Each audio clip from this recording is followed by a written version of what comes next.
puede ser de dos tipos, sintomática o asintomática. ¿Qué es lo más frecuente? Que sea sintomática hasta un 70 a 80% de los casos. Es decir, hay muchos pacientes que están en la calle, que tienen cálculos en la vesícula y estos cálculos no le producen ninguna molestia. El 20% restante va a desarrollar algún tipo de clínica, y esa clínica más habitual se llama cólico biliar o cólico vesicular. Ese cólico vesicular, ¿cómo se describe? Se describe como aquel dolor de tipo cólico ubicado en cuadrante superior derecho, generalmente desencadenado por la ingesta de alimentos grasos y que dura menos de 6 horas de evolución, y asimismo remite con el uso de analgésicos y antiespasmódicos. Analgésicos, algún que recibe el paciente, metamizol, diclofenaco, ketoprofeno, y antiespasmódicos tipo buscapina, Plidan, son los más utilizados. Otras formas de presentación, aparte del cólico biliar, colecistitis aguda, una inflamación aguda que nos llega por la emergencia, que los cálculos se salgan de la vesícula y pasen a las vías biliares, eso se llama coledocolitiasis. Pacientes que tengan obstrucción de las vías biliares por cálculos, la bilis infecta y desarrollen colecitis, o que esto obstruye el conducto de Wilson y produzca inflamación pancreática como pancreatitis. También otras modalidades tipo hilo biliar y otras complicaciones menos frecuentes.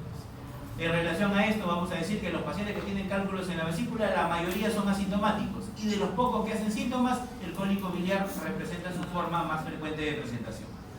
De todas las formas que existen para diagnosticar cálculos en la vesícula, la ecografía es el estudio más sensible y más específico, describiendo una imagen hiperecogénica con soplo acústica posterior característicos de esta patología. Todo paciente que tenga colelitiasis sintomática debe ser tributario de colecistectomía laparoscópica, ya que de esa manera prevenimos todas las complicaciones que pueden devenir de aquel paciente que tiene cálculos y que no ha sido intervenido quirúrgicamente. Aquí, como podemos ver, diferentes formas de presentación o de manifestaciones clínicas que tiene el paciente que tiene cálculos en la vesícula: colelitiasis, colecistitis, coledocolitiasis, pancreatitis, hilo biliar y demás. Uno de los temas que tenemos que revisar el día de hoy es la colecistitis aguda, la inflamación aguda de la vesícula. Recuerden que esta, en el 95% de los casos, está producida por cálculos. Existe un 5% restante en el cual no interviene dentro de la fisiopatología la presencia de cálculos en la vesícula. ¿Qué debemos tener en cuenta? El porcentaje de pacientes que tienen cálculos en el mundo está en un 10%. Es más frecuente los cálculos en la mujer que en el varón. Por lo tanto, la colecistitis aguda también es más frecuente en la mujer que en el varón. Edad predominante, sobre todo después de los 40 años, como ya habíamos manifestado en la guía de Tokio, las 4 Fs, corto. Pueden llegar a ser severos hasta en el 6%. Debemos tener en cuenta que los cálculos son hasta un 95%, los 5% restantes para los que no son por cálculos. Una mortalidad que puede ser variable dependiendo de la comorbilidad que tenga nuestro paciente. ¿Cuál es el problema que ocurre en estos pacientes? Primero, debemos recordar un poco la fisiología normal de la bilis. ¿Cuánto de bilis produce el hígado en 24 horas, en condiciones normales? Pregunta de NAM. Produce entre 800 y 1200 de bilis 24 horas. ¿Qué debo decir? El hígado la produce. Esto sale por el hepático derecho, hepático izquierdo, llegan al hepático común, llegan al colédoco, y si el paciente está en ayuno, el esfínter de Oddi está cerrado. Por lo tanto, ¿qué sucede con la bilis? La bilis retorna, se introduce por el cístico y se almacena en la vesícula biliar. Eso es lo que ocurre normalmente. La bilis en la vesícula se concentra a la espera de que el paciente ingiera alimentos. El paciente ingiere alimentos, se libera la colecistopilina, se contrae la vesícula biliar, la bilis sale por el cístico, pasa por el colédoco y termina en el duodeno para ayudar a la digestión en la herencia. Eso es lo que normalmente ocurre. Pero ¿qué pasa si el paciente adicionalmente a bilis dentro de la vesícula también tiene cálculos? Si estos cálculos son muy pequeños, vamos a hablar de cálculos de 1 milímetro, 2 milímetros, 3 milímetros, estos cálculos se pueden salir por el cístico, pueden pasar al colédoco, crear coledocolitiasis, pancreatitis o simplemente pasarse el duodeno y el paciente no se dio cuenta. Pero ¿qué pasa con aquellos cálculos que son más grandes? Cálculos de 7, 8, 9, 10 milímetros, 12 milímetros. Estos cálculos también van a querer salir por el conducto cístico. Obviamente no lo van a poder hacer, porque un cístico normal, si recordamos, mide entre 2 y 3 milímetros. ¿Qué va a suceder? Van a obstruir, ya sea de manera temporal o de manera permanente, el conducto cístico, el cuello vesicular. ¿Y esto qué produce? Que la bilis que está en la vesícula ya no puede salir, y esto genera toda la cascada inflamatoria dentro de la colecistitis aguda. ¿A qué nos referimos? Hay un bloqueo por cálculo. La vesícula se contrae para querer vencer esta obstrucción, pero no lo va a poder lograr.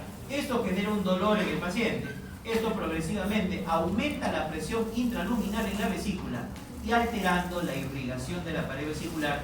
Y recuerden que esto va progresivamente de isquemia, gangrena, necrosis, y así como en el apéndice se perfora, la vesícula biliar también se puede perforar creando una peritonitis biliar. ¿Quién fue el culpable de todo esto? Fue el cálculo que obstruyó el conducto cístico o el cuello vesículo. De los gérmenes involucrados, los gram negativos son los más frecuentes, a la cabeza el E. coli, pero también los gram positivos pueden provocar colecistitis aguda. Dentro de esos gram positivos, uno de los más peligrosos, ¿cuál es? Es el Clostridium. Y precisamente este germen es el que produce una variante muy especial de la colecistitis aguda, que se llama colecistitis enfisematosa. Recuerden que los Clostridium son gérmenes productores de gas, y precisamente en una infección de una colecistitis enfisematosa, el gas está cubriendo toda la pared de la vesícula. ¿Cuál es el detalle? Para que a un paciente le dé una colecistitis enfisematosa, no es cualquier paciente. Es un paciente diabético, es un paciente inmunosuprimido, son los pacientes que tienen más susceptibilidad a hacer este problema. Paciente que le da una colecistitis enfisematosa debe ser rápidamente operado, porque en las 24 horas siguientes, si no se interviene, da una sepsis muy severa que puede ser hasta mortal para el paciente. Recordando un poquito algo de lo que ya habíamos mencionado, paciente que tiene cálculos biliares, esto genera una obstrucción a nivel del cuello vesicular del conducto cístico. Esto progresivamente aumenta la presión intraluminal dentro de la vesícula. Y acá, dos variantes. Si la obstrucción es parcial o transitoria, ¿qué va a suceder?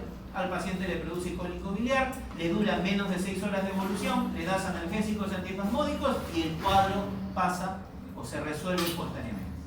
Pero ¿qué pasa si la obstrucción es total y el cálculo se queda permanentemente enclavado en el cístico bacinete? Obviamente más de 6 horas de evolución, y por más que le das analgésicos, por más que le das antiespasmódicos, no mejora el cuadro. Si es obstrucción parcial, es un cólico biliar. Si es una obstrucción total, es una colecistitis aguda liquiasa. Diferentes formas de presentación que tiene la colecistitis. Un cálculo enclavado en el bacinete le va a producir cólico vesicular. Un cálculo enclavado a nivel del colédoco produce un cólico biliar, ya que el cálculo también quiere pasar al duodeno. Si es un cálculo muy grande, no lo va a poder lograr. Recuerden que en muchos casos el paciente con cálculos en la vesícula con colecistitis aguda no solo tiene dolor en cuadrante superior derecho del abdomen, sino que también puede desarrollar dolor en el hombro derecho o en la región escapular derecha. ¿Y esto por qué? ¿Por qué mecanismo? Porque un paciente con un problema abdominal tendría que tener dolor en el hombro o en la región escapular derecha. Por el dolor referido. Y ese dolor referido a través de qué nervio? Nervio frénico. Gracias a eso, el paciente puede tener dolor en el hombro derecho, como parte de su sintomatología. Obviamente, si es que el paciente, todo este cuadro va rumbo a una colecistitis aguda, no solo encontraremos dolor, no solo encontraremos el dolor abdominal en el hombro derecho, sino también malestar general, fiebre, náuseas, vómitos, decaimiento, como lo podemos ver en las imágenes. Manifestaciones clínicas. La mayoría de pacientes que desarrollan una colecistitis aguda previamente ha tenido algún cólico biliar. En algún momento ha presentado un episodio de ese tipo. El cuadro dura siempre más de 6 horas de evolución. Dolor localizado en cuadrante superior derecho y que está asociado a irradiación o dolor referido a hombro, región escapular derecha. Y por más que le das analgésicos y antiespasmódicos, no resuelve de manera espontánea. Debemos valorar en estos pacientes también si es que hay fiebre, taquicardia, si es que hay cuadro ictérico, ya que este cuadro ictérico podría estar asociado a dos cosas: a una compresión de la vía biliar por un cálculo impactado a nivel del bacinete, o porque el paciente, aparte de colecistitis aguda, también tiene un cálculo en la vía biliar, es decir, una coledocolititis. Recuerden que la parte clínica es muy importante. El examen abdominal, dolor, sensibilidad, rebote en hipocondrio derecho o en cuadrante superior derecho. Asimismo, la presencia del signo de Murphy positivo. Recuerden que el signo de Murphy, ¿a qué se refiere? Se le pide al paciente que inspire y en el momento de la inspiración se comprime por debajo del reborde costal derecho. Si el paciente interrumpe bruscamente la inspiración, eso se llama Murphy positivo. Y eso no solo se puede hacer con la mano del examinador, sino también con el transductor de ecografía. De esa manera hay un Murphy ecográfico positivo también. Actualmente, Existen guías de manejo, de diagnóstico y manejo para diferentes patologías. Y la colecistitis aguda y la colangitis, que son temas que tratamos el día de hoy, están manejadas mediante esta guía llamada guía de toque. En el caso del diagnóstico del paciente que tiene colecistitis se basa en 3 criterios. Primero, signo de inflamación local, signo de inflamación sistémica y estudio de imágenes compatible con colecistitis aguda. ¿Cuáles son los signos de inflamación local? Murphy positivo, dolor, resistencia, masa en hipocondrio derecho. ¿Cuáles son los signos de inflamación sistémica? Paciente tiene fiebre, PCR elevado, leucocitosis en el hemograma. Estudio de imágenes positivo, recuerden cuál era el mejor estudio para evaluar la vesícula biliar y sus cálculos. La ecografía. Y si encuentro en la ecografía signos de colecistitis aguda, ya tenemos los 3 criterios. Si tenemos 2 de 3, diagnóstico de sospecha. Si tenemos 3 de 3, es un diagnóstico confirmado de colecistitis aguda. ¿Cuáles son esos signos ecográficos que debemos buscar para poder tener un índice alto de sospecha de que es colecistitis aguda o no? 1, tamaño de la vesícula. Diámetro longitudinal, más de 80 milímetros. Diámetro transverso, más de 40 milímetros. De los dos, ¿cuál es el que tiene mayor valor? Diámetro transverso. Es el que más valor tiene dentro de la longitud vesicular. Segundo, pared engrosada. ¿A qué nos referimos? Si el paciente tiene una pared, generalmente menos de 3, esa pared es una pared delgada, es una pared sin edema, sin inflamación. Si tiene de 3 a 4 milímetros, es una inflamación crónica. Pero si el paciente tiene una inflamación de 5, 6, 7, 8 milímetros, eso es edema. Y el edema traduce inflamación aguda. Signo de riel o doble carril. Miremos acá la imagen. Esta línea que vemos en la parte externa corresponde a la serosa de la vesícula. Esta otra línea blanca que vemos aquí es la muscular de la vesícula. Estas dos capas deberían estar unidas. Deberían estar una adosada a la otra. No debería haber ninguna banda, ningún espacio entre las dos. Si es que yo encuentro una banda negra entre las dos, eso significa edema. Y el edema es inflamación aguda. Cálculo impactado en bacinete, líquido perivesicular y signo de Murphy ecográfico positivo. Son las características que debemos buscar en la ecografía de todo paciente con sospecha diagnóstica de colecistitis aguda. Muchos años atrás se utilizaba la gamografía hepatobiliar para hacer el diagnóstico de colecistitis. Actualmente esta no se dispone en la mayoría de hospitales, simplemente se utiliza como una referencia teórica. ¿Se puede pedir tomografía en un paciente que tiene colecistitis? Sí, pero no tanto para el diagnóstico, sino más para ver las complicaciones asociadas que pudieran haber a la colecistitis aguda. Sobre todo, ¿qué es lo que queremos buscar? Abscesos hepáticos secundarios a una colecistitis aguda complicada. Si bien ya vimos los criterios diagnósticos, ahora debemos catalogar la colecistitis aguda según el grado de severidad. Y es importante hacer esta diferenciación, ¿por qué? Porque de ello depende el tratamiento que yo le voy a dar al paciente. ¿Cuántos tipos de colecistitis aguda según que existen? 3. Colecistitis leve o grado 1, colecistitis moderada o grado 2, colecistitis severa o grado 3. Siempre empecemos por lo más grave. Recuerden que lo más grave siempre tiene disfunción orgánica. Disfunción cardiovascular, neurológica, respiratoria, renal, hepática, hematológica. Si hay disfunción orgánica, automáticamente el paciente lo catalogo como una colecistitis aguda severa. Grado moderado, leucocitosis más de 18.000. Que exista masa palpable en hipocondrio derecho. Y aquí vamos a hacer una comparación o a recordar otra patología que seguro ustedes han visto ya en las emergencias y en los hospitales que han ido a rotar en su sede. ¿Qué pasa con un paciente que tiene apendicitis aguda y ya pasó 4 días de evolución? ¿Qué cosa se puede formar en el paciente? El plastrón, igualito es en la vesícula. Paciente que tiene más de 72 horas de colecistitis aguda, el epíflomo, el colon, el estómago, el duodeno, todo intenta bloquear y controlar la infección. Y eso debemos recordarlo, ¿por qué? Porque depende de eso bastante el tipo de manejo que le doy al paciente. Por eso, si yo tengo un paciente que me viene con historia de colecistitis aguda, tiene más de 4 días de evolución, yo le palpo el abdomen y encuentro una masa, yo digo, este paciente ya se le está formando un plastrón vesicular. Y recordemos lo que seguro ya les deben haber dicho en apendicitis aguda. ¿El plastrón appendicular se opera o no se opera? No se opera, se le da manejo antibiótico. Igual acá, si yo tengo una sospecha clínica que ya esa colecistitis aguda se está plastronando, mejor es no tocarla, no operar. Duración, más de esas 72 horas, justo lo que acabamos de mencionar con relación al tiempo. Y acá acordémonos bastante de esta última línea. La colecistitis aguda moderada también tiene los llamados signos de inflamación local marcada. ¿Cuáles son? Colecistitis gangrenosa, colecistitis enfisematosa, absceso pericolecístico, absceso hepático y peritonitis biliar. ¿Por qué un paciente me haría peritonitis biliar? Porque la vesícula se perforó, se rompió y toda la bilis ha caído en cavidad. ¿Por qué es importante que recuerden esta última línea? Porque esta última línea son los criterios para yo decir, este paciente se opera. Mi paciente tiene una vesícula perforada, lo opero. Si tiene un absceso, lo opero. Colecistitis gangrenosa enfisемatosa, lo opero. Independientemente si tiene 4 días, si tiene 5 días, 6 días. Esos son criterios para yo decidir, este paciente debe ser operado. Y eso debemos recordarlo en un cuadrito que viene más adelante. Colecistitis aguda leve es aquel paciente que no tiene criterios ni de moderada ni de severa. Por eso siempre acordémonos del más grave, disfunción orgánica. Todo paciente con colecistitis aguda se hospitaliza.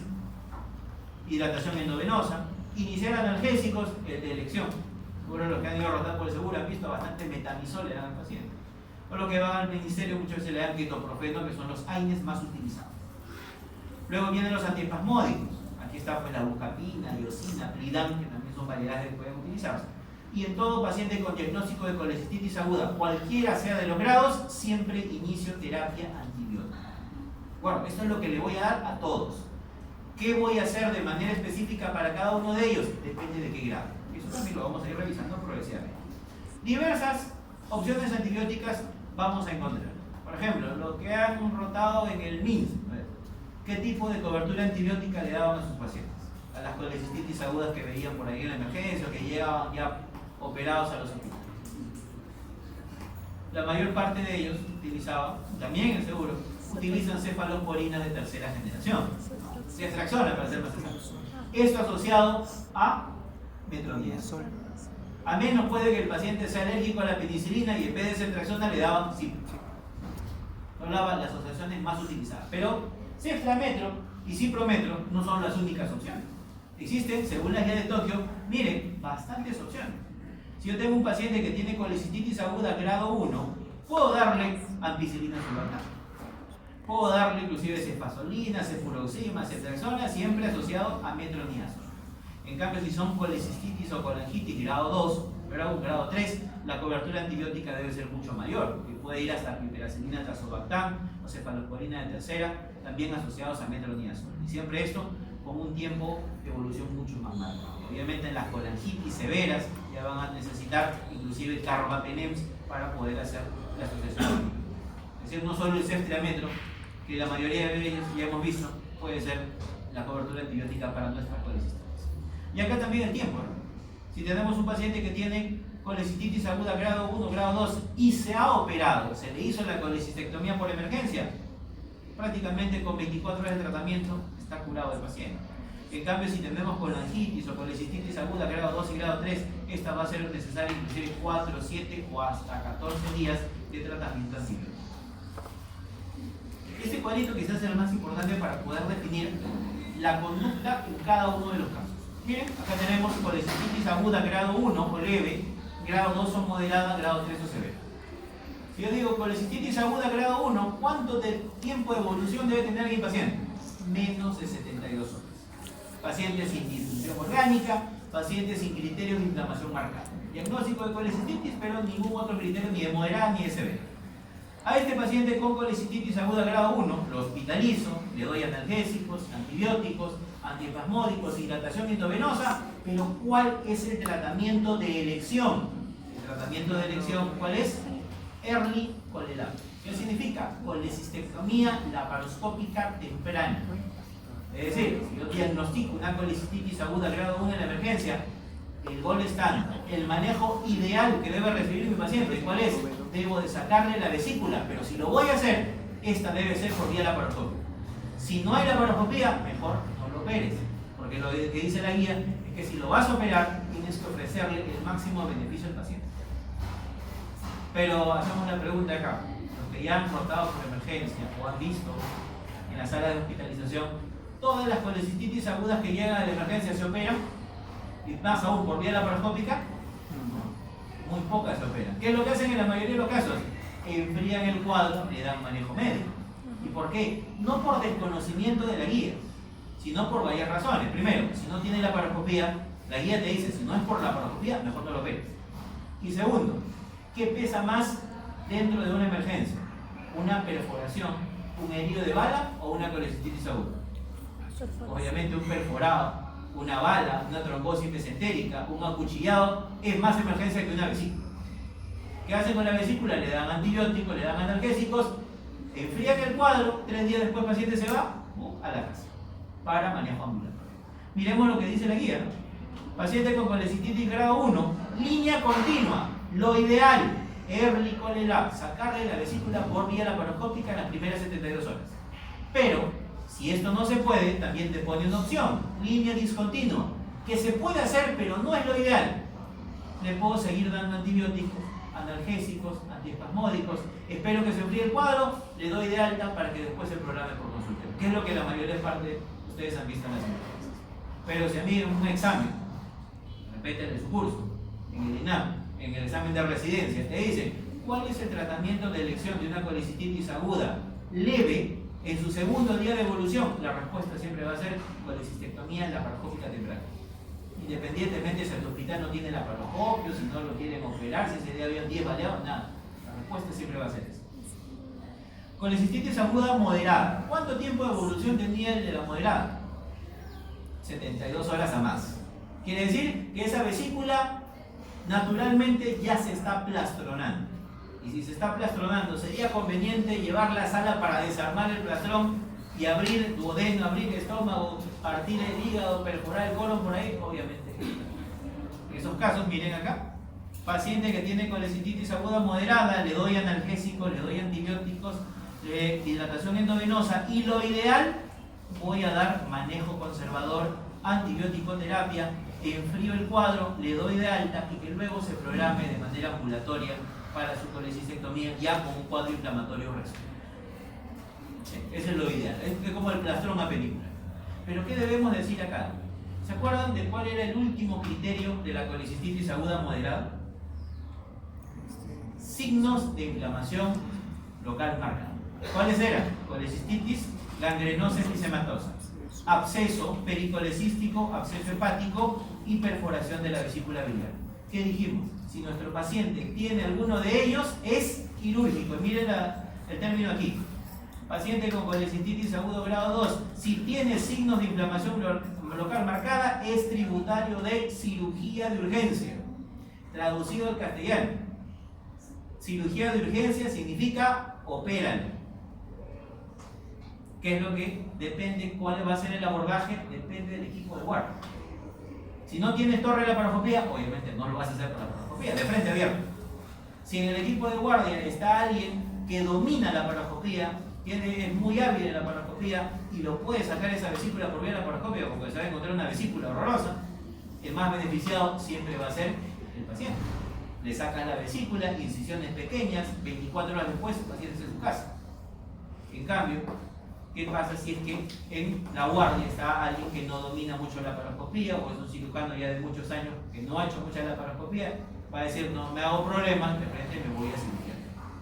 Acá el término cirugía de urgencia significa opera. El abordaje abierto, laparoscópico, empezaron por abierta, luego lo terminaron, pero empezaron por laparoscopía y luego convirtieron abierta, eso depende del equipo de guardia.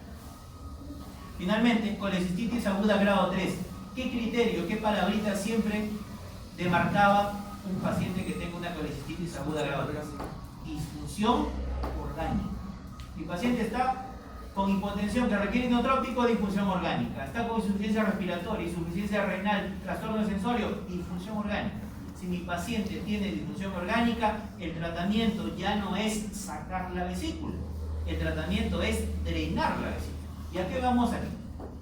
¿Por qué mi paciente que tiene colecistitis, que en la grado 1 y grado 2 se encontraba más o menos, por qué ahora está con tanta disfunción orgánica? ¿Qué sucedió? Recuerden, el cálculo que obstruía el bacinete no deja entrar bilis y la bilis que estaba dentro de la vesícula no puede salir. ¿Qué pasa en los cuadros de colecistitis? La colecistitis, que primero tenía una bilis verde petróleo, cuando comienza el proceso de inflamación de colecistitis aguda, la bilis se vuelve transparente. Eso se llama hidrocolecisto. Si la obstrucción persiste, la infección sigue y no sacas la vesícula, ese hidrocolecisto se convierte en pus y eso se llama Piocolecisto. ¿Qué quiere decir? La vesícula biliar es una bolsa llena de pus. Se comporta como un absceso. Y si mi paciente tiene un absceso en el cuerpo, ahí da la disfunción orgánica. El paciente está tan mal que si de repente lo llevas a sala, le pone la anestesia, ahí hace paro cardiorrespiratorio. Por eso, un principio básico que se escucha siempre en medicina: absceso diagnosticado, absceso drenado. Por lo tanto, si la vesícula se comporta como un absceso, para salvarle la vida al paciente y controlar su cuadro séptico, debo drenar la vesícula biliar. ¿Cómo se llama eso? Se llama colecistostomía. Si mi paciente sobrevive, ya después se le sacará la vesícula. Y eso tenemos aquí todo resumido en este cuadrito, ¿no? Solo enfocado a la parte quirúrgica. Si mi paciente tiene colecistitis aguda grado 1, menos de 72 horas de evolución, con el temprano. Si mi paciente tiene colecistitis aguda grado 2, no debería operarse. Pero si tiene algún signo de inflamación local marcada, sí se debe operar, cirugía de urgencia. Abierta la laparoscópica, depende del abordaje que decide el equipo de guardia. Y colecistitis aguda grado 3, paciente con disfunción orgánica, requiere drenaje de la vesícula biliar y eso se llama colecistostomía. Miren ustedes esta figura. Aquí yo veo la vesícula con su cálculo que está obstruyendo el bacinete. La vesícula está llena de pus. ¿Qué es lo que se debería hacer? Drenar la vesícula biliar, como ustedes están viendo, a través de la pared abdominal. Esto se llama colecistostomía percutánea. ¿Qué quiere decir? El paciente está en cuidados intensivos o en unidad de shock trauma. El radiólogo intervencionista o el radiólogo simplemente se acerca al paciente con su ecógrafo, identifica el lugar donde está ubicada la vesícula biliar con las paredes totalmente hematosas y distendidas, a través de la pared coloca un catéter y lo coloca dentro de la vesícula biliar. Eso se llama colecistostomía. Esa se puede hacer de manera percutánea, que es lo ideal, o en algunos casos hay que abrir al paciente y dejar un catéter o una sonda dentro de la vesícula, que es la colecistostomía quirúrgica. Recuerden que lo principal, lo ideal es hacer lo menos invasivo posible, y la percutánea es la técnica de elección. La colecistectomía puede ser abierta, laparoscópica. Actualmente nuestras colecistectomías todas van a cirugía laparoscópica de primera intención. La mayor parte de ellas culminan por esa vía laparoscópica, y solo si es que hay alguna complicación, lesiones de vía biliar, sangrado, no se identifica bien la anatomía, esta tendría que ser convertida a cirugía abierta. Como ustedes pueden ver acá en esta imagen, luego de despegar los alerones derecho e izquierdo, aquí está el bacinete de la vesícula biliar, este es el conducto cístico, esta es la arteria cística, como fondo, como piso de esto, está el hígado, este es el famoso triángulo que ya habíamos visto, pues el triángulo hepatocístico de Boudet. Recuerden que para yo tener una colecistectomía segura, debo de ver esta imagen, ¿no? Ver la vesícula biliar con solo dos estructuras que están ingresando a ella. Una es la vía del conducto cístico y otra la arteria cística, y esto debe ser claramente reconocido previo al clipaje y previo a la sección de la vesícula biliar, de los conductos y de la arteria, para prevenir algún tipo de lesión de vía biliar. Como ustedes pueden ver acá, ya está la vesícula, se abren los alerones para el lado derecho y el lado izquierdo, se hace la disección minuciosa del conducto cístico y arteria cística, y una vez que ya están reconocidos totalmente, recién poder hacer el clipaje y sección inglesa. Si no hubiera seguridad, si de repente hubieran otros conductos adicionales, hubiera un tercer conducto, antes de hacer la sección, hacer una colangiografía intraoperatoria para definir bien la anatomía, sería necesario, y prevenir de esa manera las lesiones de vía biliar. Una colecistitis aguda se puede complicar, cierto, se puede perforar la vesícula, que es la peritonitis biliar secundarias a estas perforaciones. Pueden haber abscesos pericolecísticos, abscesos hepáticos. Recuerden que los abscesos son quirúrgicos, hay que drenarlos. También una vesícula inflamada que no se ha operado se puede fistulizar. Y esto se puede fistulizar a dos lugares: al tubo digestivo o a las vías biliares. Si se fistuliza el tubo digestivo, se llaman colecistoentéricas. Como ven, se puede fistulizar una vesícula biliar al duodeno, al estómago, al yeyuno o al colon. De ellas, la más frecuente, fístula colecisto-duodenal. Es la más frecuente de todas las fístulas con el tubo digestivo. Luego, la vesícula biliar inflamada también se puede fistulizar a las vías biliares, específicamente hepático común coledo. Y esto que puede condicionar un síndrome conocido como el síndrome de Vitis.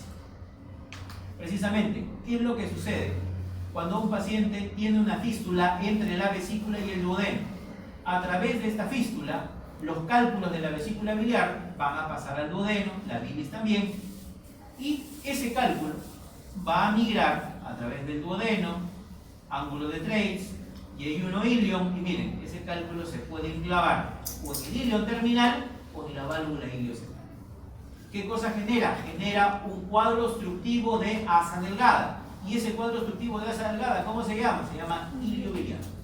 Existe una triada para este hilo biliar que se llama la triada de Ringler, la cual demarca tres cosas. La primera de ellas, neumobilia o aerobilia. ¿Por qué? Porque al haber una fístula entre duodeno y vesícula, el aire del duodeno se mete a la vesícula y de ahí se va a las vías biliares. Segundo, obstrucción intestinal de asa delgada. ¿Provocado por quién? Por este cálculo. ¿Y el cálculo dónde se enclavó? En la válvula hilocecal o en el hilo terminal.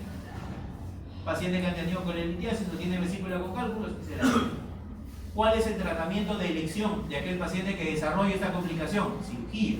¿Y la cirugía en qué consiste? Se hace la laparotomía, se identifica el punto donde está ubicado el cálculo, se apertura ese segmento de intestino, se extrae el cálculo y se hace la rafía del defecto que ha sido calculado previamente. Ahora, lo normal o lo frecuente, mejor dicho, es que un paciente que tenga una vesícula inflamada, esta se fistulice ¿a dónde? Al estómago, duodeno, colon o libre. Al duodeno, es lo más habitual. Pero ¿qué sucede? Que si es que el paciente tiene una vesícula que se fistuliza hacia el estómago, se fistuliza el píloro, se fistuliza el antro, un cálculo puede obstruir la salida gástrica y eso puede provocar un cuadro obstructivo alto, es decir, la clínica de un síndrome pilórico. Y eso también tiene un nombre, se llama síndrome de Bowdre. Aquí están las diferentes fístulas que se pueden presentar en aquellos pacientes que tengan como complicación de la colecistitis aguda, dentro de ellos fístulas colecistoduodenales, colecistocolónicas, cistogástricas, cistoduodenales, siempre la colecistoduodenal es la más común. ¿Cómo se llama cuando la vesícula biliar se fistuliza hacia las vías biliares, hepático común coledo, que eso se llama síndrome de Mirici, la cual tiene 5 grados. El primero de ellos, Mirici 1, no tiene fístula, y el segundo, tercero, cuarto y quinto sí tienen fístula. ¿Como ven? El grado 1 solo es una compresión extrínseca de las vías biliares producidas por un cálculo. El grado 2 tiene una fístula que abarca menos del 1/3 de la circunferencia del colédoco.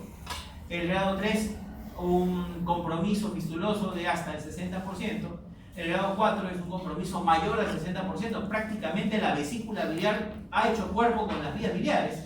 Y en el grado 5 habla de la fístula colecistoduodenal, la que puede provocar en algún momento el hilo biliar. ¿Cuál es el problema de esto?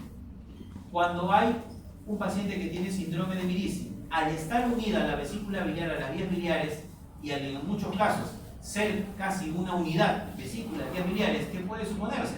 Que de repente el cirujano cuando comienza a operar esta vesícula, comienza a disecar y en algún momento tenga esta imagen. Tome este conducto que está acá abajo como si fuera el conducto cístico, pero en realidad no era el cístico, sino era el colédoco. Dice, como acá hay un conducto que está saliendo de la vesícula biliar, este debe ser el cístico. Vamos a poner clip arriba, clip abajo, cortamos en medio. ¿Qué sucedió? Lesión de las vías biliares. Por eso, paciente que haya tenido colecistitis aguda o que tenga sospecha de síndrome de Mirici, antes de operarse debe tener una colangioresonancia previa. Y con eso estar seguros, ¿este paciente tiene Mirici o no tiene Mirici? Y si hay Mirici, ¿tiene fístula o no tiene fístula? Ya que de esa manera yo voy a predecir qué es lo que me voy a encontrar en sala de operaciones y saber también qué procedimiento puedo realizar en este paciente que esté con estos tipos de complicaciones.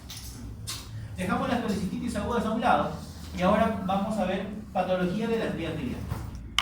Coledocolitiasis. La coledocolitiasis es la presencia de cálculos en las vías biliares, en la vía biliar principal, no solo en el coledo. Debemos tener en cuenta que estos cálculos pueden ser de dos tipos. Puede ser una coledocolitiasis primaria o coledocolitiasis secundaria. Primaria es aquella que se ha formado en las vías biliares, un cálculo que se formó en el coledo, lo cual es poco frecuente.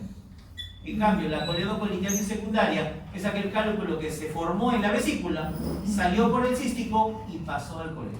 Eso es lo más frecuente o lo más habitual. Inclusive se dice que de aquellos pacientes que tienen cálculos en la vesícula, vamos a suponer 100 pacientes que tengan cálculos en la vesícula, al menos un 10% a 15% también tienen cálculos en el colédoco de manera asociada. Por eso siempre debemos hacer un estudio muy acucioso de todos estos pacientes que vayan a ser sometidos a una cirugía de vesícula.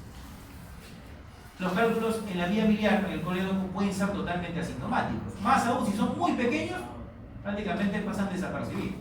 En algunos casos producen cólicos biliares porque estos cálculos quieren migrar al duodeno. En otros casos obstruyen la vía biliar y dan clínica de ictericia obstructiva. van a dar coluria, van a dar hipopolia o acolia, y si esto persiste, el cuadro obstructivo, traslocación bacteriana, infección de la bilis, y esto puede terminar en colangitis. Como ustedes pueden ver, miren diferentes cantidades de cálculos en la vesícula biliar, una vesícula atiborrada de cálculos. Cálculos pequeños, cálculos grandes, y recuerden que estos cálculos progresivamente pueden llegar a fibrosar. Miren ustedes también en las vías biliares, los cálculos pueden ubicarse en gran medida y generar mayor o menor cuadros obstructivos dentro de las vías biliares. Para valorar a un paciente que tiene coledocolitiasis, podemos utilizar el perfil hepático. Bilirrubina, predominio directa, fosfatasa, GGT elevadas nos indican aumento de la presión intraluminal y esto puede estar asociado a un cuadro de coledocolitiasis. Recuerden, ¿cuál de los dos es más específico para valorar una obstrucción de vías biliares? ¿Una fosfatasa o una GGT? La GGT, porque la fosfatasa también se puede presentar en otras partes, sobre todo en el hueso, ¿no? En cambio, la GGT es algo más específico de vías biliares. Si es que hay cuadro obstructivo, este cuadro obstructivo puede provocar infección de la vía biliar y esto generar colangitis, y lo puedo valorar por un hemograma de leucocitosis. En el estudio de imágenes inicial para todo paciente que me venga a la emergencia por un cuadro ictérico siempre es la ecografía, ya que la ecografía, ¿qué es lo que me va a indicar? No la presencia de cálculos en el colédoco, sino me dice dilatación de las vías biliares, dilatación intrahepática, dilatación extrahepática y así mismo. Si yo tengo un paciente que viene con historia de ictericia obstructiva, lo primero que me pongo a pensar es, esta ictericia obstructiva puede ser por cálculos. ¿Cuál sería una información en la ecografía muy útil para pensar que efectivamente es por cálculos? Que yo encuentre cálculos en la vesícula. Si yo hago el barrido y encuentro múltiples cálculos en la vesícula y el paciente tiene dilatación de vías biliares, digo, si está obstruido debe ser por cálculos, es la más frecuente, ¿no? Pero la ecografía no es el mejor estudio para ver los cálculos en las vías biliares.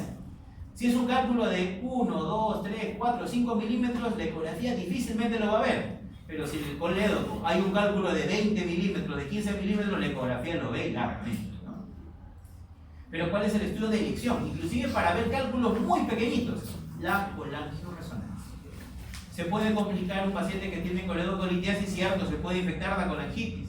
Los cálculos pueden obstruir el Wilson, la pancreatitis, puede estenosar la vía biliar. Pero recuerden que una colestasis a lo largo de mucho tiempo produce un problema a nivel hepático que es la cirrosis biliar secundaria. Existen diferentes factores de riesgo o de baja, moderada o elevada probabilidad de que nuestro paciente desarrolle coledocolitiasis. Aquí también hay algunos predictores fuertes, muy fuertes o moderados para desarrollar coledocolitiasis. La presencia de cálculos en la ecografía, si hay episodios de colangitis, cómo está la bilirrubina. Aquí están los diferentes criterios valorados por una clasificación por la Sociedad de Gastroenterología que dice hay criterios moderados, fuertes y muy fuertes de que mi paciente tenga coledocolitiasis. Y este cuadrito sobre todo nos ayuda a ver el manejo de aquel paciente que tenga problema litiásico vesicular o a nivel de las vías biliares. ¿Qué pasa si tengo un paciente con bajo o nulo riesgo de tener cálculos en las vías biliares? Es decir, solo su problema está en la vesícula. Si mi paciente tiene bajo o nulo riesgo de tener coledocolitiasis, el paso siguiente es sacarle la vesícula. Y recuerden, ¿cuál es la técnica quirúrgica de elección para sacar la vesícula? La paroscopia, ¿no? Por el ano.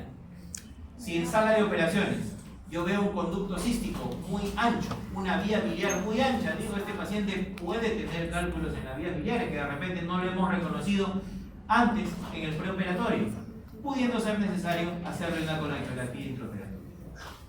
¿Qué sucede si mi paciente tiene un riesgo intermedio de tener coledocolitiasis? ¿A qué llamamos riesgo intermedio? Por ejemplo, el paciente tiene una ecografía con cálculos en la vesícula, colédoco de calibre normal, bilirrubinas de límites normales, pero su fosfatasa alcalina está el doble de lo normal. Es decir, es el único hallazgo que está dentro de sus estudios de manera alterada. Si yo tengo ecografía aparentemente normal, bilirrubina aparentemente normal, no hay ictericia, pero tiene fosfatasa GGT elevado, yo digo, este paciente tiene riesgo de tener coledocolitiasis. Y antes de operarlo, ¿qué cosa debo hacerle? El mejor estudio para valorar vías biliares. ¿Cómo se llama? Colangioresonancia. La colangioresonancia tiene solo dos caminos. Me dice, ¿no hay cálculo o hay cálculo? Si no hay cálculo, el paso siguiente es tolerar. Pero si hubiera cálculo evidenciado por la colangioresonancia, primero debo tratar la coledocolitiasis y luego sacarle la vesícula. ¿Cuál es el procedimiento endoscópico de elección para poder retirar los cálculos de la vía biliar? CEPRE más esfínterotomía. ¿Bueno? Ahora, ¿qué pasa si tenemos un paciente que nos viene amarillo, totalmente histérico? Tiene una ecografía vía biliar dilatada con cálculo en su interior. ¿Ya?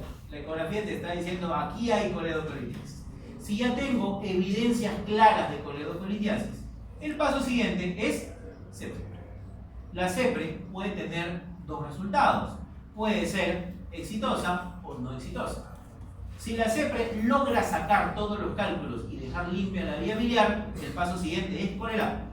Pero si la CEPRE no logra sacar los cálculos de la vía biliar, simplemente el paciente debe ir a cirugía. Y vean ustedes, la cirugía para extraer los cálculos de las vías biliares puede ser tanto por cirugía abierta como por cirugía laparoscópica. Y en esta cirugía se tratan los dos problemas, es decir, se le saca la vesícula al paciente y se explora el colédoco para sacar los cálculos. Se puede hacer tanto por vía abierta como por laparoscopia. Ahora, ¿qué pasa si a un paciente ya le sacaron la vesícula? Y en los 2 años siguientes, o dentro de los 2 años siguientes, nos hace clínica de coledocolitiasis. Eso se llama coledocolitiasis residual. Es decir, lo operaron hoy día al paciente y aquí en 3 meses clínica de coledocolitiasis. Entonces, ¿pero qué pasó si ya no tiene vesícula? ¿Ese cálculo de dónde salió? Esa colédoco se llama coledocolitiasis residual. ¿Por qué? Porque el cálculo probablemente ya estaba en las vías biliares en el momento que se operó el paciente. ¿Esto qué traduce? Paciente mal evaluado en el preoperatorio. ¿No? Hicieron una buena valoración, este paciente probablemente debió haber tenido una colectoresonancia previa, haberle hecho previamente y después recién hacerse la cirugía de vesícula. Ahora, ¿qué pasa si nuestro paciente, después de haber sido colecistectomizado, nos hace clínica de coledocolitiasis 2 años después de la cirugía? Eso se llama coledocolitiasis de novo, que significa que el cálculo se formó en las vías biliares. Es raro, pero eso sí puede suceder. Cuando hay coledocolitiasis, como ya mencionamos, y no pudo ser resuelta por CEPRE, la cirugía es el paso siguiente. Recuerden que esta puede ser por cirugía abierta, por cirugía laparoscópica.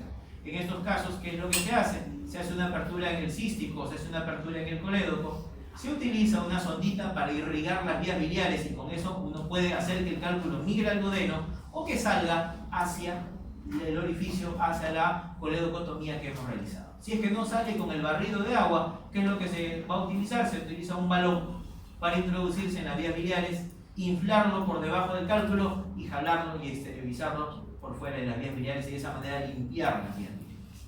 Posterior a la limpieza, a la extracción de cálculos de las vías biliares y también la extracción de la vesícula, en la apertura, la coledocotomía que hemos realizado a nivel de las vías biliares, se le tiene que colocar un dren en forma de letra T, que es el dren Kerr, y suturarlo con sutura absorbible.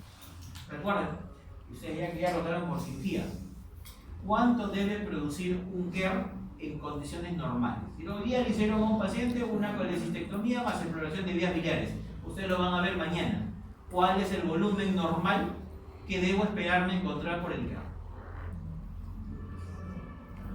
Nuevamente nos acordamos, volumen 24 horas de bilis, 800 a 1200.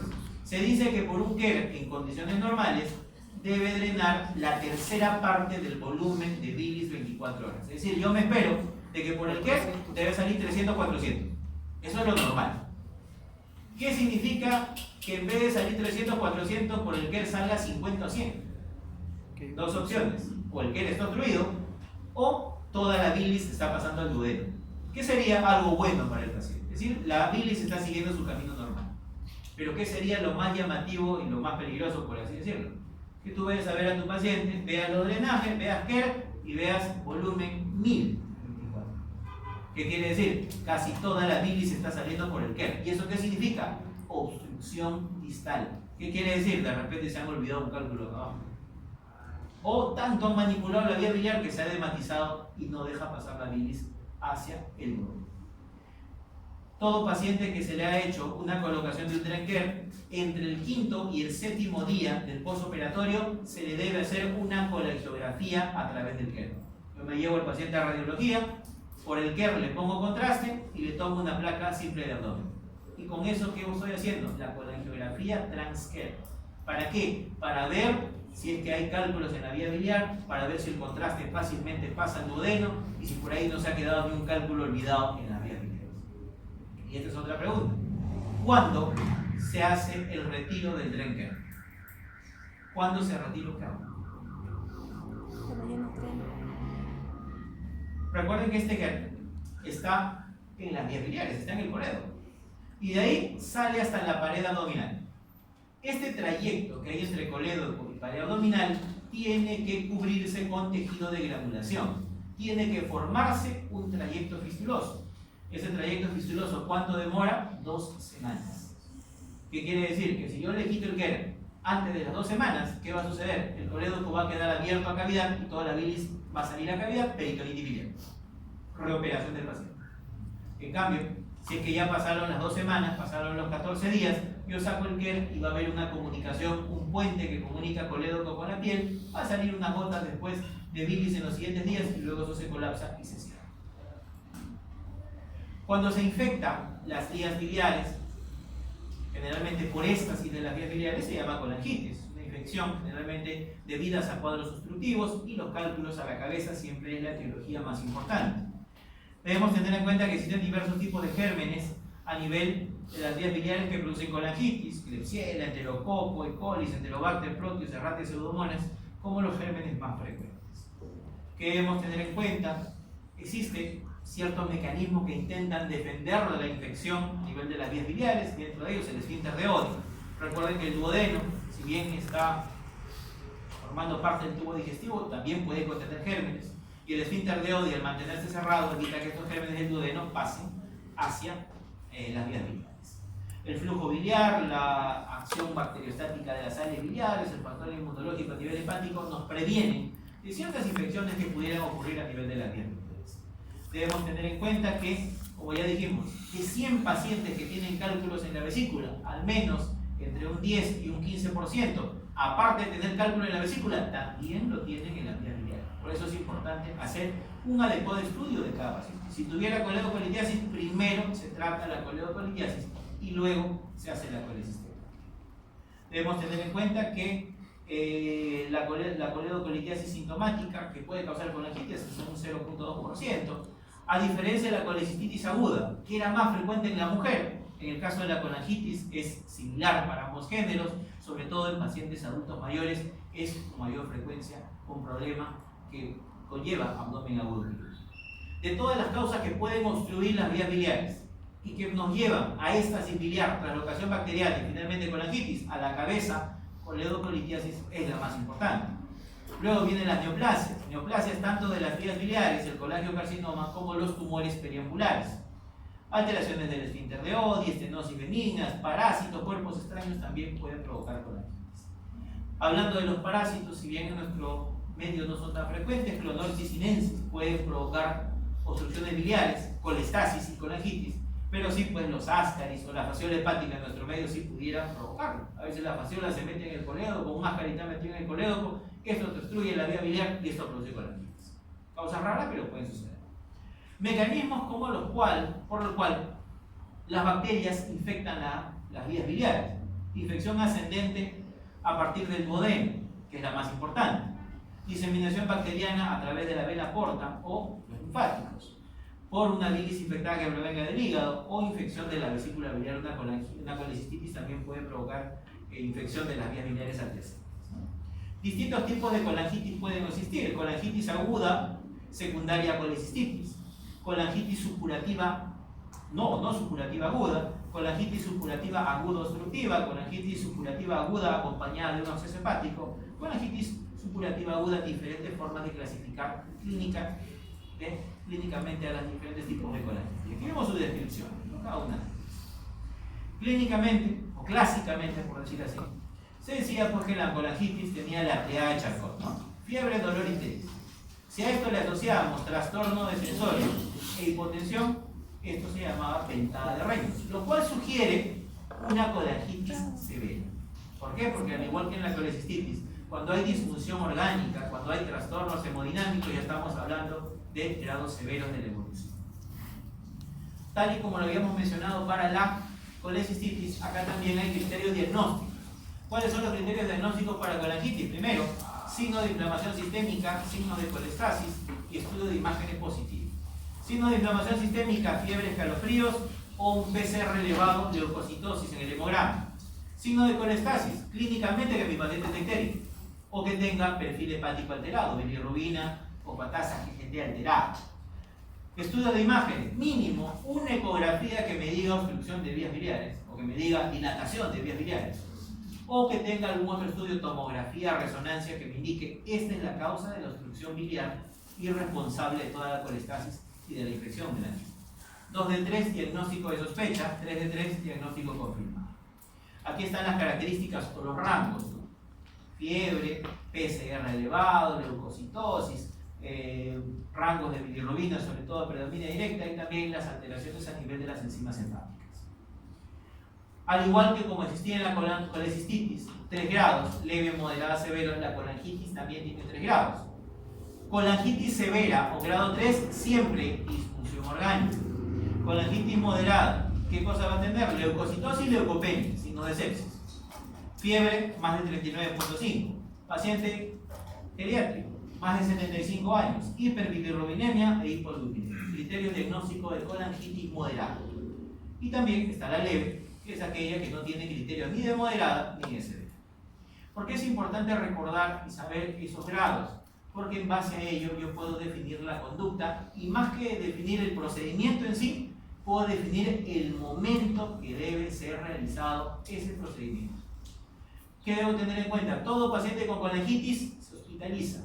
Hidratación endovenosa, antibióticos, analgésicos, protector de mucosa gástrica, le doy a todos los grados, leve, moderada, severa. El paso siguiente, ¿en qué consiste? Descompresión de la vía biliar. Recuerden que la colangitis se da porque la vía biliar está obstruida, la bilis no puede circular adecuadamente. Por eso, aparte de los antibióticos, mi enfoque debe ir a descomprimir la vía biliar. ¿Qué opciones tengo para descomprimir la vía biliar? Endoscópico, ¿y eso cómo se llama? CEPRE. Percutáneo, colangiotransparente hepática. Y quirúrgico, ¿qué cosa es? Poner un KER en el colegio. Obviamente, lo menos invasivo de los tres, ¿qué cosa es? ¿Cuál de los tres es el menos invasivo de todos? La CEPRE es el menos invasivo de todos, porque le haces una endoscopía, llega al colédoco, hacen la papilotomía, sacan el cálculo y ahí se acabó todo. Y se solucionó la descompresión de la vía biliar. No tuviste que poner anestesia general, no tuviste que abrirle el abdomen, no tuviste que abrir el colédoco para ponerle un KER. Procedimiento menos invasivo posible. Miremos ahora este cuadrito y lo vamos a poner con ejemplos para poder entender un poco lo que acabamos de decir. Bueno, ya dijimos paciente hospitalizado, antibióticos por vía endovenosa, analgésicos, protector de mucosa gástrica y la descompresión de vía biliar debe ser hecha en un momento específico. Bien, colangitis leve, paciente joven, paciente con leucocitosis, fiebre, la triada de Charcot, fiebre, dolor, ictericia, obstrucción por cálculos, que le voy a iniciar antibiótico-terapia y en la mayoría de los casos el paciente evoluciona muy bien en las siguientes 24 a 48 horas.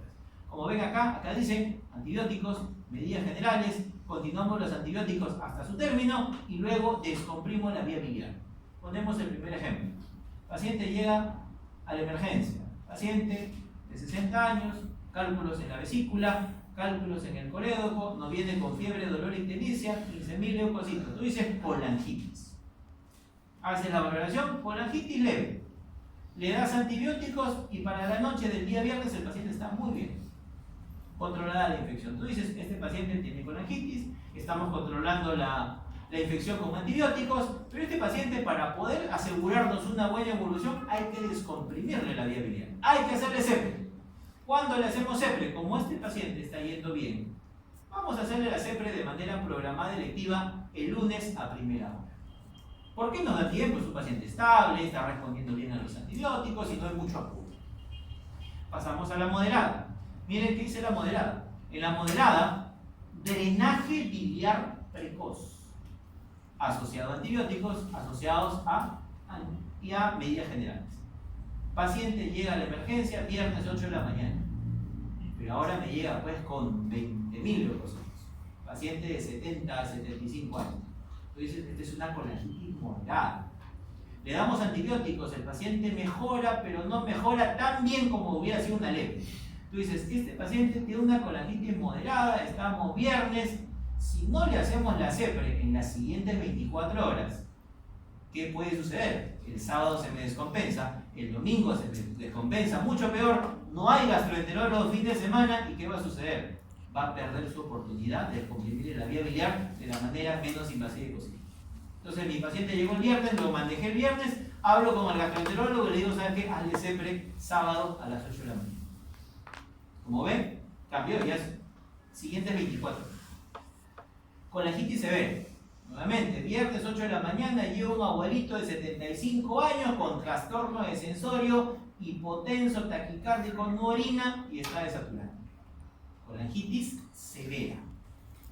Inicias intubación, proteges vía aérea, inicias sinotrópico, comienzas a poner antibióticos de amplio espectro, tú dices, este paciente tiene una colangitis severa. Si no le hacemos el drenaje de la vía biliar de forma urgente, este paciente se te muere. El paciente llegó 8 de la mañana, en el transcurso de la mañana habla con el gastroenterólogo, al mediodía, 2 de la tarde, este paciente ya le están haciendo CEPRE.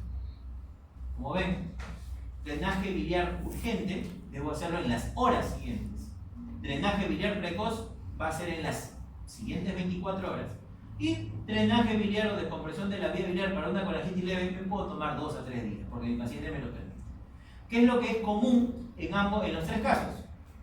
Si yo voy a resolver una obstrucción biliar, debo empezar por el procedimiento menos invasivo posible, así sea severa. Es decir, empiezo con CEPRE, siempre y cuando el paciente lo tolere y haya la disponibilidad. ¿Qué pasa si la CEPRE no logra descomprimir la vía biliar? No logra sacar el cálculo y no logra desobstruirlo. Ahí recién pasamos a un escalón más y ahí está la cirugía. Pero ya es el último recurso. Siempre debemos empezar de esa manera. La CEPRE, o el procedimiento endoscópico, siempre es el de elección, alta efectividad, busca descomprimir la vía biliar a través de la papila. Complicaciones sí pueden ocurrir, sangrado, perforación, pancreatitis. Es superior al drenaje percutáneo y quirúrgico, siempre hacer una esfinterotomía para de esa manera ampliar la papila de Baker y de esa manera poder sacar los cálculos y lograr un drenaje efectivo. Drenaje biliar transparente hepático, también una efectividad alta, una morbilidad mucho mayor, una mortalidad mucho mayor que la endoscopía. Es superior únicamente sobre la CEPRE o la endoscopía si es que hay cálculos en los hepáticos. Mientras más altos estén los cálculos, ahí trabaja mejor el drenaje percutáneo. En cambio, la CEPRE puede ser muy útil o trabaja muy bien si es que los cálculos son más distales a nivel del colegio. ¿Se puede complicar? Sí. Recuerde que al punzar las vías biliares a través del hígado pueden producir sangrado, hematomas, peritonitis biliar, hemobilia, pueden ser los cuadros que pueden ocurrir. Y el tercer tipo de drenaje es el drenaje quirúrgico. Alta mortalidad, por si acaso no es alta mortalidad por cirujano. Simplemente es alta mortalidad porque el paciente que entra a operarse simplemente es una colangitis severa, que la cirugía es su último recurso. ¿Qué es lo que busca? Un procedimiento muy sencillo, en el cual lo que se busca es abrir el colédoco, aspirar la bilis, colocar un gel y cerrar al paciente. Más de eso no se debe hacer, porque lo que uno busca es simplemente descomprimir la vía biliar. Esta diapositiva prácticamente viene a ser el resumen de todas las diapositivas anteriores, porque es un pequeño cuadrito de doble entrada, en la cual, de acuerdo a las características clínicas, yo más o menos voy a saber cuál es la patología que tiene mi paciente, ¿no? La primera parte del cuadro dice problemas vesiculares. ¿Qué pasa cuando un paciente tiene cálculos en la vesícula y no desarrolla síntomas? ¿Cómo se llama eso? Colelitiasis. Si el paciente tiene dolor secundario a cálculos en la vesícula, eso se llama cólico biliar o cólico vesicular. Pero si el paciente tiene dolor y clínica de infección, ¿eso cómo se llama? Colecistitis, ¿no? Así. Cálculos en la vía biliar, coledocolitiasis. Si son asintomáticos, la mayor parte de coledocolitiasis son asintomáticas. Algunas desarrollan cólico biliar, pero ¿qué pasa si el paciente tiene dolor y tiene signos de infección secundario a cálculos en la vía biliar? ¿Cómo se llama eso? Se llama colangitis. Es lo que acabamos de ver en todas las diapositivas anteriores. Ya para culminar, vamos viendo algunas patologías más específicas. Tenemos que ver cáncer de las vías biliares, dilatación quística de las vías biliares y el colangiocarcinoma, que son también parte de los temas del día para hoy. El cáncer de la vesícula biliar es más frecuente en el género femenino. Factores de riesgo importantes, cálculos. ¿Qué quiere decir un paciente que tenga cálculos por mucho tiempo? Y estamos hablando de años de colelitiasis, y esta no es operada, no es tratada. Esto puede conllevar a fibrosis, que se forme una vesícula esclerotrófica y esto a su vez puede condicionar a cálculos en la vesícula. Una inflamación crónica de la pared vesicular calcifica la pared vesicular y esto se llama vesícula en porcelana, también factor de riesgo para cáncer. Pólipos vesiculares. Todo pólipo que está en la vesícula no siempre es malo. ¿Qué debemos tener en cuenta? Los pólipos que están en la vesícula pueden ser de dos tipos: pólipos de colesterol o pólipos adenomatosos. Si me dicen, ¿cuál de los dos es más frecuente? Los pólipos de colesterol. Casi en un 80-85% de los cálculos que están en la vesícula son de colesterol. ¿Qué particularidad tienen? Primero, no migran a transformación maligna. Y son pólipos habitualmente muy pequeños, pólipos de 1, 2, 3 milímetros de diámetro. En cambio, los pólipos adenomatosos son pólipos superiores a los 10 milímetros de tamaño. Y son pólipos con alto potencial de transformación maligna. Es decir, si yo veo a un paciente que me viene con una ecografía y dice pólipo de 2 milímetros, probablemente este sea de colesterol. Y yo no le indique cirugía. Simplemente le diría, de acá en 6 meses te hacemos otra ecografía y vemos qué tanto ha cambiado ese pólipo. Si el pólipo sigue igualito, desaparece, era uno del colesterol. Pero si es que en el tiempo comienza a crecer, pasa de 2, pasa a 7 y de ahí a 10, no, este es un adenomatoso, está creciendo y aquí sí hay que operarte por riesgo de cáncer. En cambio, si mi paciente viene con una ecografía y dice pólipo vesicular de 11 milímetros, este paciente debe ser operado precozmente, porque ese pólipo sí tiene alta probabilidad de ser un cáncer. De todos los cánceres que existen a nivel del tubo digestivo, en el caso de la vesícula biliar, el adenocarcinoma es el tipo más frecuente de cáncer. Y recuerden, como ya seguro les han mencionado en otras patologías neoplásicas, el adenocarcinoma, ¿cuál es su tratamiento de elección? Resección quirúrgica. Es decir, si es resecable, si el paciente tiene un estadio resecable de la enfermedad, sacar la vesícula de manera radical es el tratamiento de elección con intención curativa. La localización más frecuente del cáncer de la vesícula biliar siempre va a ser el fondo. Diferentes clasificaciones TNM van a existir, ¿no? Carcinoma in situ, el T1 que invade la mucosa y muscular, el T2 que invade hasta la subserosa sin penetrar, el T3 que perfora la serosa, el T4 que invade el hígado, y los N y los M si tuviera alguna complicación. ¿Qué debemos tener en cuenta? Dice, ¿qué sucede si es que encontramos un hallazgo incidental en una colecistectomía laparoscópica o abierta? Ese es el clásico paciente de que ingresa, se hospitaliza por aparentemente un cuadro de cálculos en la vesícula, se opera, le sacan la vesícula la envían a patología y el patólogo te devuelve un informe. La vesícula que han operado tiene cáncer. Obviamente en el preoperatorio nadie sospechaba eso. El patólogo lo encuentra como un hallazgo postoperatorio. Y en base a lo que nos diga el patólogo, vamos a ver qué adicionalmente le hacemos al paciente. Si el paciente tiene un carcinoma in situ o solo invadió la mucosa, es lo que me describe el patólogo, pues eso es lo que va a ver en los cortes histopatológicos, le digo, este paciente está curado. Ya no necesita mayor procedimiento. Pero ¿qué pasa si tiene un T1B? Es decir, que compromete hasta la muscular. Este paciente debemos ver cómo están los márgenes quirúrgicos. Y eso también lo dice el patólogo. Le dice borde quirúrgico libre de enfermedad o borde quirúrgico comprometido por enfermedad.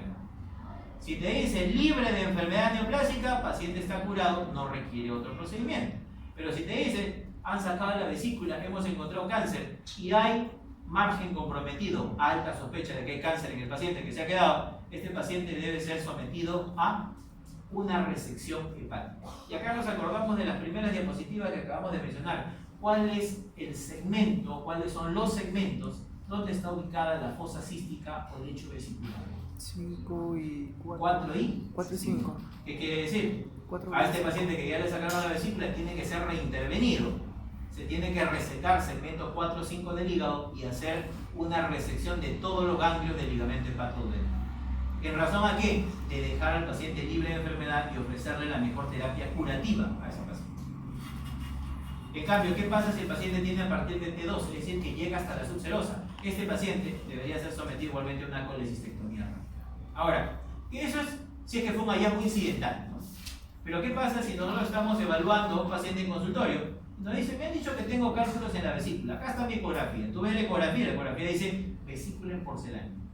O peor aún, te dice, se ve vesícula biliar con cálculos como una masa en el fondo de la vesícula. tú dices, esto puede ser un cáncer. Y si tenemos esa sospecha, el paso siguiente, ¿cuál es? Tomografía. ¿Por qué? La tomografía es el estudio de elección para poder definir características de cáncer y sobre todo definir si es resecable o no la enfermedad.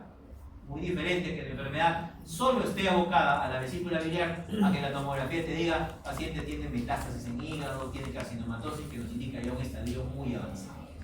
Entonces, de acuerdo a eso, si mi paciente tiene metástasis, un compromiso muy avanzado de la enfermedad, ya no va a ser tributario ni siquiera de quimio radioterapia, porque el cáncer de vesícula no responde a ellos. En cambio, si es que es un T2, T3 o T4, primero se podría hacer una laparoscopía diagnóstica para ver directamente el abdomen y descartar algún signo de carcinomatosis. Si es que se evidencia de que la enfermedad está solo circunscrita a la vesícula biliar, el tratamiento de elección se llama colecistectomía radical. ¿Qué significa colecistectomía radical? Primero, debe hacerse por cirugía abierta, ya no laparoscopía. Segundo, se debe sacar la vesícula biliar con segmento 4 o 5, todo en un bloque. No despegar la vesícula, sino sacarla con un poco de hígado. Todo eso asociado a linfadenectomía del ligamento hepatoduodenal, que es el tratamiento de elección para todo cáncer de vesícula en estadio curado. Pero ¿qué pasa si hacen la laparoscopía, encuentran carcinomatosis, encuentran metástasis, estadio avanzado de la enfermedad? Este paciente se declara no resecable y también solo pasa para cuidados paliativos. Porque el problema del cáncer de vesícula, ¿cuál es? No responde ni a quimio ni a radio. Fijando aquí ahora lo que son la patología quística de las vías biliares, el penúltimo tema que tenemos para hoy. En sí, a muchos le llaman quiste coledo, pero yo prefiero llamarle dilatación quística de las vías biliares. ¿Por qué? Porque esta patología no solo afecta al coledo, sino afecta a las vías biliares intra y extrahepática también. Es una dilatación congénita, afecta a las dos vías biliares intra y extrahepática. Los pacientes pueden estar asintomáticas la mayor parte del tiempo, más frecuente que el género femenino y sobre todo a edades tempranas. Aquí, para entender un poquito este problema, hay que ver esas dos figuras que vemos en la parte inferior. Primero, la que está en la izquierda, demarca lo normal, ¿no? El colédoco, que se une con el Wilson, los dos forman la ampolla de Vater, y la ampolla de Vater, todo esto desemboca ¿en dónde? Segunda porción del lobe. Pregunta, ¿cuánto mide un colédoco normal? 4 o 5 milímetros. ¿Cuánto mide un Wilson en condiciones normales? 1 milímetro, milímetro y medio, como máximo hasta 2 milímetros. Eso es lo habitual. Lo habitual, ¿qué cosa es? Se une colédoco con Wilson, ambos ampollas de Vater terminan en duodeno.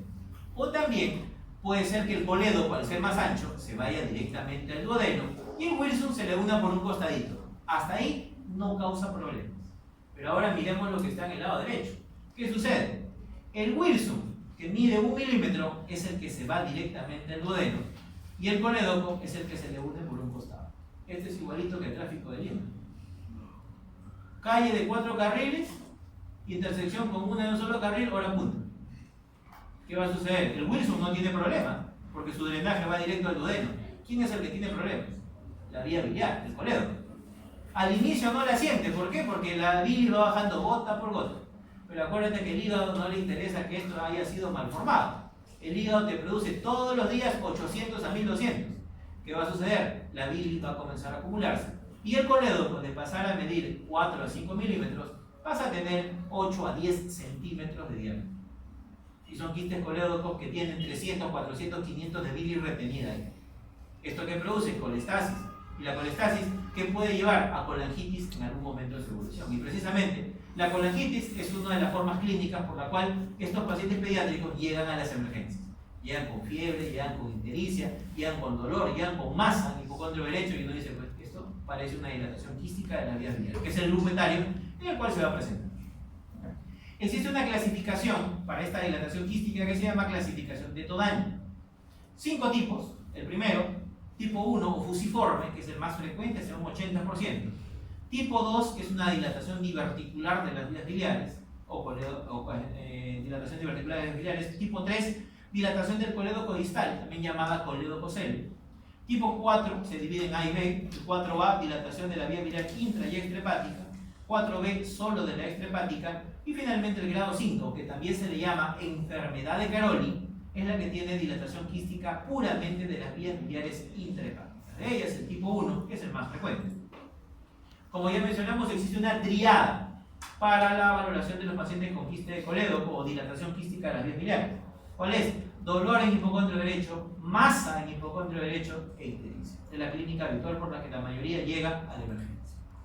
Estudios que deben ser valorados, la mayoría de ellos comienza con una ecografía, posterior la tomografía, pero la resonancia es el mejor estudio, ya que de esa manera yo puedo definir bien la anatomía de las vías biliares, la anatomía del quiste o de la dilatación quística y poder definir qué tipo es según todo daño y sobre todo planear qué cirugía le voy a hacer al paciente, porque a todos no se le hace lo mismo. Se puede complicar un paciente que tiene dilatación quística de las vías biliares, cierto. La primera, complicaciones mecánicas. Se pueden formar cálculos en esta bilis colestásica. Puede formar pancreatitis, se puede romper el quiste y producir peritonitis. Puede llevar, en algunos casos crónicos, acicirrosis biliar. Complicaciones infecciosas. La colestasis se infecta y eso da colangitis. Y también el problema más grave, degeneración maligna. Paciente que tiene quiste de colédoco o dilatación quística de las vías biliares y esta no es corregida, el paciente va a migrar a un adenocarcinoma de las vías biliares, es decir, un colangiocarcinoma. Miren, 20 veces más riesgo de desarrollar cáncer un paciente que tiene este problema versus un paciente que no tiene ningún problema en las vías biliares. Por tal razón, paciente que tenga dilatación de las quísticas de las vías biliares se va a operar. Es un paciente quirúrgico y se opera en función a dos cosas: para evitar la colangitis recurrente y para evitar que el paciente migre hacia una transformación maligna, hacia un cáncer o un colangiocarcinoma. Tratamiento específico: si son quistes extrahepáticos, como el tipo 1 de Todani, que es el más frecuente, resecar el quiste, como lo ven acá, mira, acá está el quiste de colédoco. Se reseca el quiste y se hace una derivación biliodigestiva hepático y ayuno en Iderrux. Ese es el tratamiento de elección de la mayoría de quistes extrahepáticos. En cambio, ¿qué pasa si los quistes están ubicados dentro del hígado? No podemos sacar solo las vías biliares, tenemos que sacarlo con parénquima. Por lo tanto, si es que hay dilatación quística de las vías biliares en el hígado, esperemos que esta solo sea sectorizada, ya que si solo compromete el hepático derecho o compromete el hígado derecho o el hígado izquierdo, hacerle hepatectomía derecha e izquierda será el tratamiento de elección. El problema más grande viene cuando el paciente tiene una dilatación de todas las vías biliares intrahepáticas, tanto del hígado derecho como del hígado izquierdo. No podemos sacar el hígado, dejarlo sin hígado. La única opción para un paciente que tiene enfermedad de Caroli, ¿qué cosa es? Sacar el hígado pero ponerlo en uno nuevo, y eso se llama trasplante hepático. Aquí están, bueno, los diferentes tipos de porcentajes según la frecuencia y los procedimientos que ya acabamos de mencionar. Y ya para finalizar, tenemos el cáncer de las vías biliares. Representa el 3% de todos los cánceres gastrointestinales y a diferencia del cáncer de vesícula, en el colangiocarcinoma, el varón es el género más frecuente. Los dos, tanto cáncer de vesícula como colangiocarcinoma, los dos son de tipo adenocarcinoma, por lo tanto la resección quirúrgica es el tratamiento de elección. A diferencia del problema de la vesícula biliar, donde la litiasis y la vesícula en porcelana eran los factores de riesgo más importantes, aquí la colestasis crónica es el factor de riesgo más importante para que un paciente desarrolle cáncer de vías biliares. ¿Y esto qué cosa lo puede producir? Quistes de colédoco, lo pueden producir los parásitos, asca y fasciolas que obstruyen las vías biliares de forma permanente. Los cálculos también de forma crónica. Los colangiocarcinomas pueden ser de dos tipos: los que están dentro del hígado y los que están fuera del hígado, es decir, intra y extrahepáticos, dando una clínica válida. A veces hay marcadores elevados, se puede elevar a veces el CA19-9, pero debemos recordar algo, que este marcador no es específico para las vías biliares, ya que también se puede elevar en los pacientes que tengan cáncer de páncreas. Los estudios de imágenes, tomografía, colangioresonancia y CEPRE, de ellos la colangioresonancia es el estudio de elección para valorar este tipo de tumores. La clasificación anatómica de los colangiocarcinomas, como ya las mencionamos, se pueden presentar cáncer en las vías biliares intrahepática como las extrahepáticas. A mí me dicen, ¿cuál es la más frecuente? Extrahepática es la más frecuente. Y asimismo, la extrahepática se subdivide en dos: proximal periliar o iliar, que compromete hepático derecho, hepático izquierdo, la confluencia y hepático común. Y recuerden que a este tipo de tumores, ¿cómo se le llama también? Tumor de Klatskin. Y este tumor de Klatskin representa hasta el 80% de todos los colangiocarcinomas que existen a nivel de esta localización anatómica. El porcentaje restante se ubica en el colédoco distal y se llama colangiocarcinoma distal y que pertenece a un grupito de tumores que se llaman los tumores periambulares. Nos acordamos cuáles son los tumores perioculares. El primero de ellos es el que estamos viendo, colangiocarcinoma distal. El segundo, el ampuloma. El tercero, cáncer de cabeza de páncreas. El cuarto, cáncer de duodeno de segunda porción, o adenocarcinoma de duodeno de segunda porción. Aquí está el clasking al cual hacíamos referencia. Recuerden que el clasking es el colangiocarcinoma o la ubicación del colangiocarcinoma más frecuente. Y son distintos tipos de clasking. Clasking 1, el que solo compromete el hepático común. Clasking 2, hepático común y la confluencia. Clasking 3A, hepático común, confluencia y hepático derecho. Clasking 3B, hepático común, confluencia y hepático izquierdo. Clasking 4, hepático común, confluencia y tanto el hepático derecho como el hepático izquierdo. Obviamente son grados más avanzados en los cuales ya la cirugía muchas veces ya no es suficiente para proceder a la curación.